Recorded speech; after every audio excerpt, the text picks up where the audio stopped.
L'ADN d'une église méthodiste, c'est deux axes essentiels, hein, c'est l'action sociale et l'évangélisation.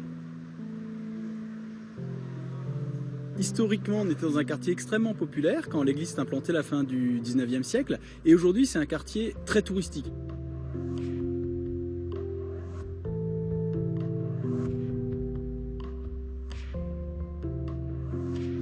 Alors la particularité de notre église, c'est de disposer d'une seconde église qui se trouve dans un quartier tout à fait différent de celui de la Petite France, qui est le quartier de la Gare. Et ce qui nous permet d'accueillir et de répondre à des besoins sur le volet social, donc notamment des cours de français. L'avion part à quelle heure? L'avion part à 2 heures. Quelle heure est-il à Sydney? Il est à 12. Quel temps fait-il aujourd'hui? Il y a du soleil. Il y a du soleil. Très bien. C'est très riche, le partage culturel qui se passe ici. Moi, j'ai fait la permanence ici et on fait 2 heures par jour. Je viens aussi pour faire le cours de français lundi et vendredi, pour utiliser la machine à laver et pour faire le bénévolat. J'ai trouvé cette église et donc j'ai trouvé vraiment une famille et une communauté quand même, une église. Ici, j'ai fait des visites pour les personnes âgées. Nous avons un attachement particulier à développer des activités intergénérationnelles, de manière à associer le plus possible les enfants, les personnes âgées, dans des activités qui sont au sein de l'église, partagées et transgénérationnelles. Le cœur de la Petite France, c'est vraiment le lieu où tous les touristes passent. Et donc nous avons tiré profit de ce passage de touristes pour mettre en place une exposition de Bible tous les étés, à laquelle vous êtes conviés l'été prochain.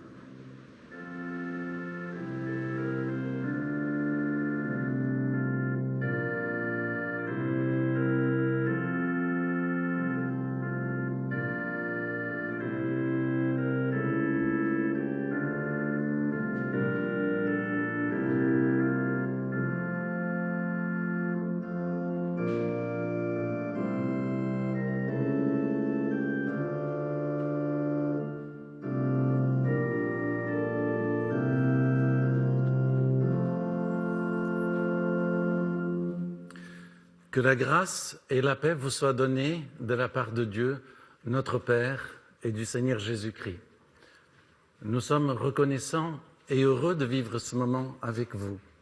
Vous qui êtes devant vos écrans, mais vous aussi qui êtes présents dans ces lieux à Strasbourg. Au début de ce culte, nous voudrions exprimer une pensée pleine de compassion pour tous ceux qui souffrent, et particulièrement pour ceux qui ont été victimes des attentats, que ce soit ici à Strasbourg ou bien ailleurs. Que Dieu console et apaise vos cœurs. Je cite un texte du psaume 9. « Que l'Éternel soit une forteresse pour l'opprimé, une forteresse au temps de détresse. Ceux qui se confient en toi connaissent ton nom, car tu n'abandonnes pas ceux qui te cherchent, ô Éternel. » Je vous invite à la prière. Notre Dieu, notre Père, nous voulons te louer pour nous avoir rassemblés en ta présence. Où que nous soyons, ici, chez nous, dans un lieu agréable ou ailleurs, dans un lieu où nous n'avons peut-être pas choisi d'être. Quel que soit cet endroit, tu es là avec nous. Seigneur, merci parce que tu nous aimes malgré nos imperfections. Merci parce que tu es notre Créateur et notre Sauveur. En ce dimanche matin, dans ce moment que nous voulons te consacrer, que nos cœurs, nos esprits, notre intelligence, nos pensées, tout notre être, Seigneur, soit tourné vers toi. Conduis ce culte, bénis ses auditeurs et ses participants. Laisse-nous toucher et transformer par ta parole. Amen.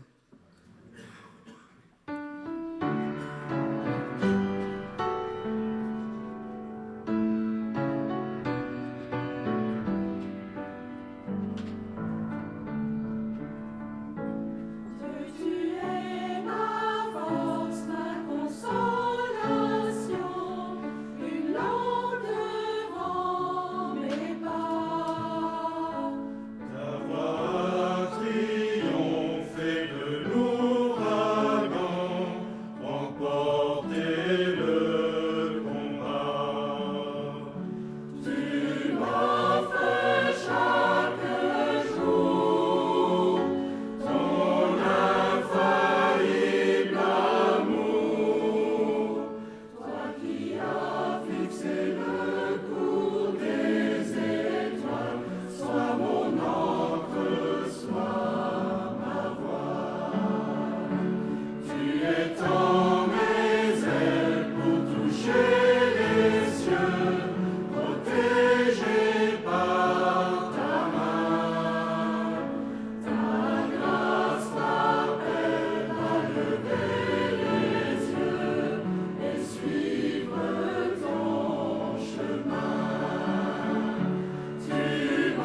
Lecture du psaume 103 de David. Mon âme bénit l'Éternel, que tout en moi bénisse son saint nom. Mon âme bénit l'Éternel et n'oublie aucun de ses bienfaits. C'est lui qui pardonne tes fautes, qui guérit toutes tes maladies, qui rachète ta vie du gouffre, qui te couronne de bienveillance et de compassion, qui rassasie de bien ta vieillesse, qui te fait rajeunir comme l'aigle. L'Éternel fait justice, il fait droit à tous les opprimés.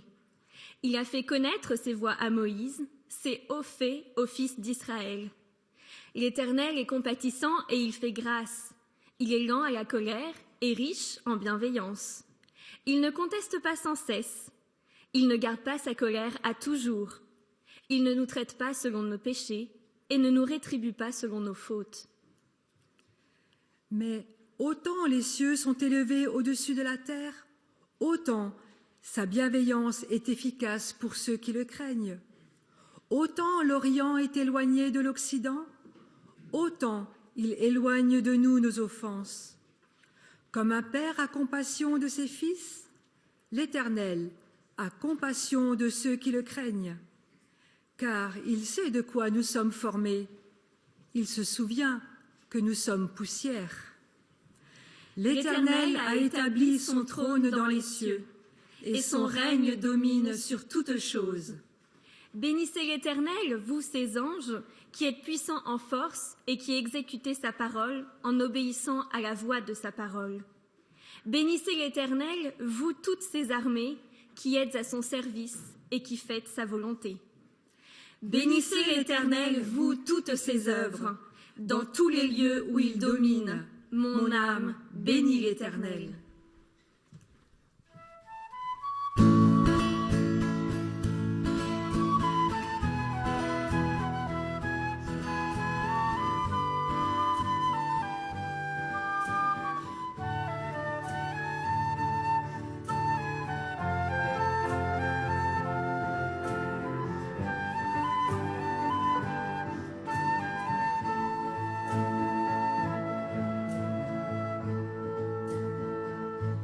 Dieu, quel amour pour moi, quelle patience, tu as conduit vers toi mon ignorance. Comment pouvais-je alors saisir ce que ton cœur voulait offrir? Ainsi grand miracle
Je vous invite à être attentif à cette parole de l'apôtre Paul écrite dans son épître adressée aux chrétiens de Rome au chapitre 12.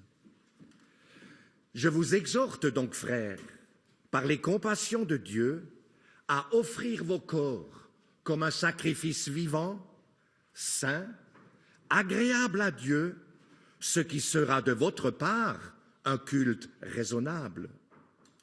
Ne vous conformez pas au monde présent, mais soyez transformés par le renouvellement de l'intelligence, afin que vous discerniez quelle est la volonté de Dieu, ce qui est bon, agréable et parfait. Ne rendez à personne le mal pour le mal. Recherchez ce qui est bien devant tous les hommes. S'il est possible, autant que cela dépend de vous, soyez en paix avec tous les hommes. Ne vous vengez pas vous-même, bien-aimés, mais laissez agir la colère, car il est écrit « À moi la vengeance. C'est moi qui rétribuerai, dit le Seigneur. » Mais si ton ennemi a faim, donne-lui à manger. S'il a soif, donne-lui à boire. Car en agissant ainsi, ce sont des charbons ardents que tu amasseras sur sa tête. Ne sois pas vaincu par le mal, mais vainqueur du mal par le bien.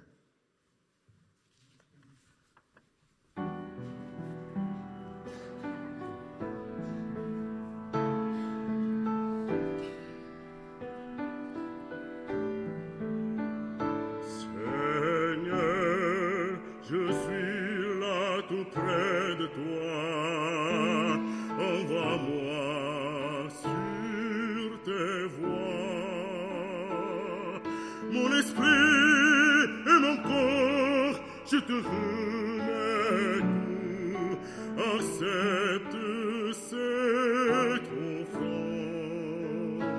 Seigneur, je suis là tout près de toi. Utilise-moi tout temps. Je te donne tout ce que j'ai, je remets tout, accepte.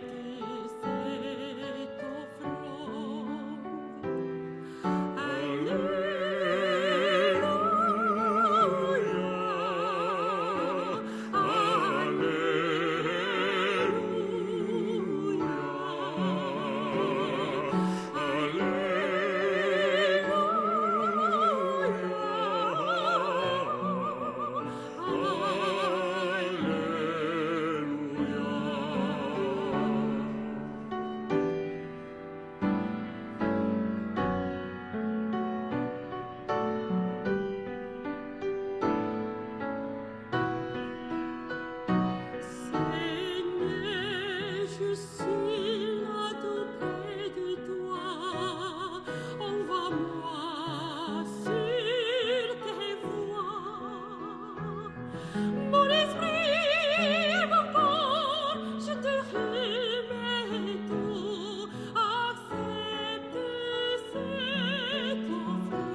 Bénis l'Éternel, mon âme, que tout en moi bénisse son saint nom. Ces mots du psalmiste nous disent sa préoccupation, bénir Dieu. Bénir Dieu en raison de ce qu'il est et de ce qu'il fait, en raison de son pardon et de ses soins admiratifs pour l'homme. Ces mots nous interrogent. Comment bénir Dieu, lui qui est la source de tout bien? L'apôtre Paul, 1000 ans après le psalmiste, a écrit ces mots à l'église de Rome que nous avons lus. Je vous exhorte, frères, par les compassions de Dieu, à offrir vos corps comme un sacrifice vivant, saint, agréable à Dieu, ce qui sera de votre part un culte raisonnable. Si nous considérons qu'être agréable à quelqu'un, c'est lui faire plaisir, le réjouir, alors nous avons ici une clé, un principe de vie pour bénir Dieu. Quel est ce principe? C'est vivre en offrande de soi, en raison de notre union à Christ, union réalisée par le Saint-Esprit qui nous a été donné par grâce au moyen de la foi. Vivre en offrant nos corps.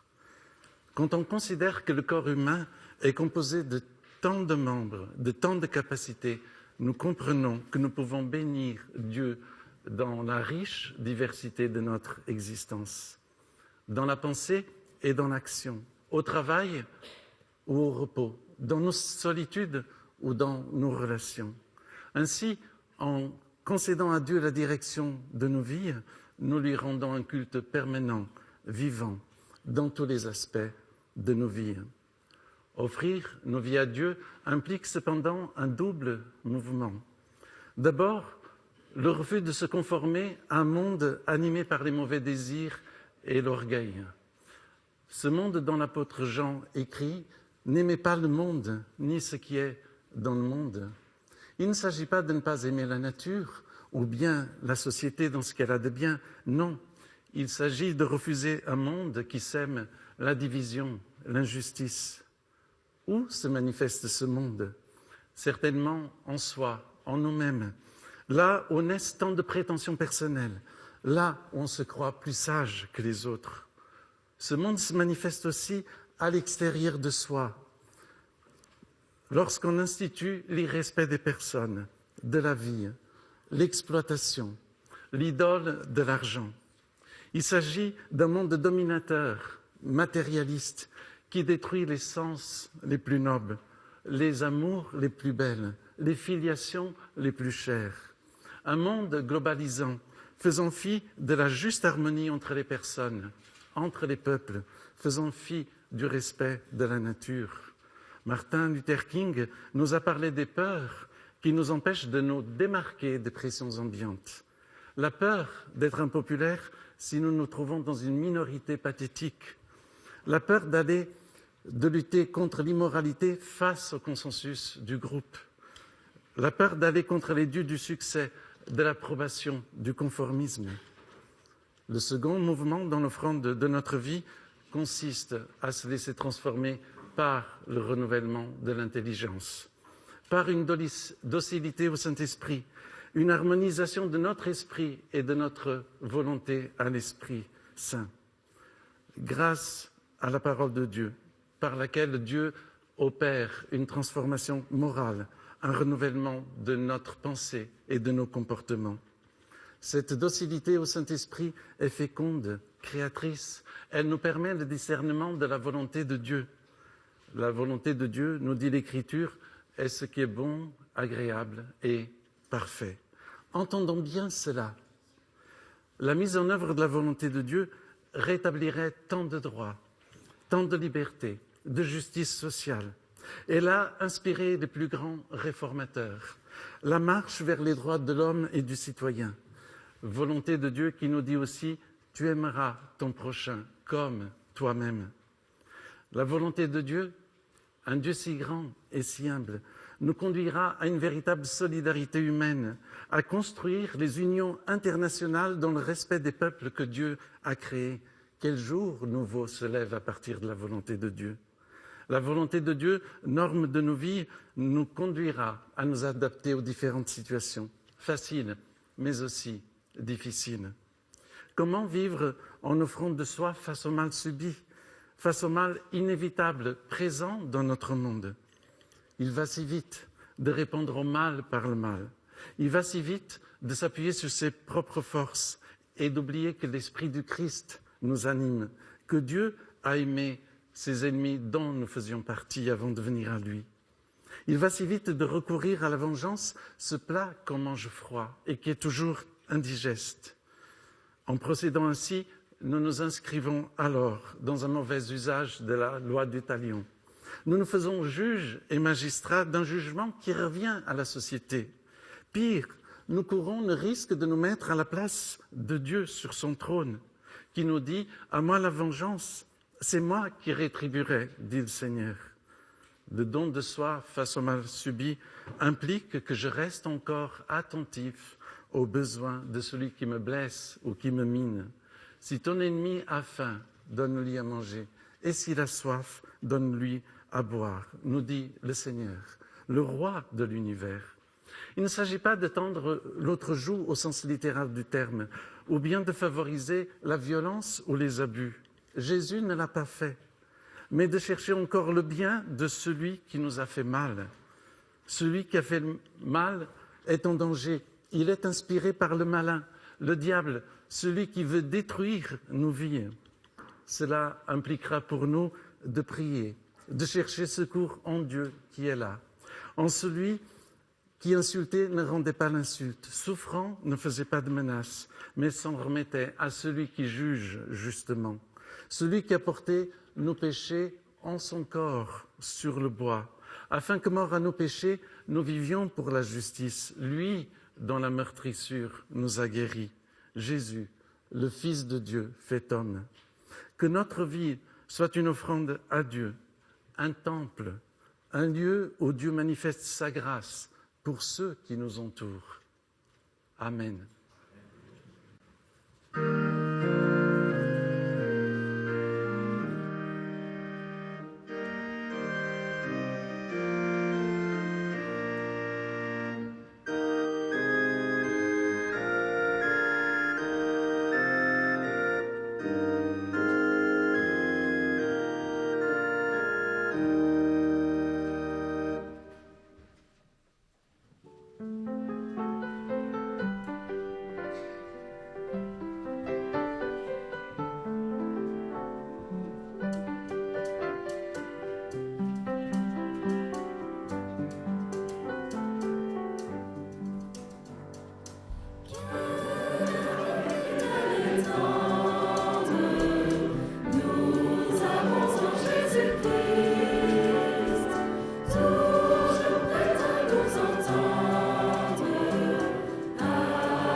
Prions.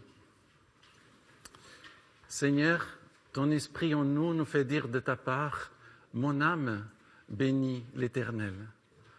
Malgré nos imperfections et nos tâtonnements, nous voulons te dire que nous voulons nous associer à la communion du Père et du Fils dans cette offrande de soi.